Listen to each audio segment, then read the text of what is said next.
2026-এর বিধানসভা ভোটেই মুর্শিদাবাদে অধীর চৌধুরীর কি দাপট হবে? শাসকের যে চাকুরি দুর্নীতি নিয়ে কিন্তু সরব হলেও বাংলার মানুষ কতটা একতা হবে? চাকুরি হারা শিক্ষক শিক্ষিকারা কে যোগ্য কে অযোগ্য, কিন্তু 26-এর ভোটেই আগেই কিন্তু বাজিমাত করতে পারেন অধীর চৌধুরী। তিনি আগেই প্রমাণিত করে দিয়েছিলেন যে তৃণমূল একটা হচ্ছে আনলিমিটেড কোম্পানির দল।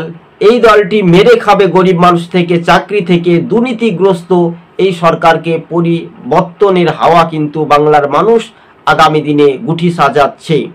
তবে বহরমপুর বিধানসভা নির্বাচনে আগামী 26-এর ভোটেই অধীর চৌধুরীর আগ্রহ দেখা যাচ্ছে জনতার কাছে। কিন্তু দর্শক বন্ধুগণ, মুর্শিদাবাদের মাটি কিন্তু এক সময় ঘাঁটি ছিল অধীর চৌধুরীর, তারপরে ছিল বামেদের ঘাঁটি, তারপরে কংগ্রেসের, তারপরে আবার কংগ্রেস হয়ে আবার তৃণমূলের ঘাঁটিতে যায়, তাই না?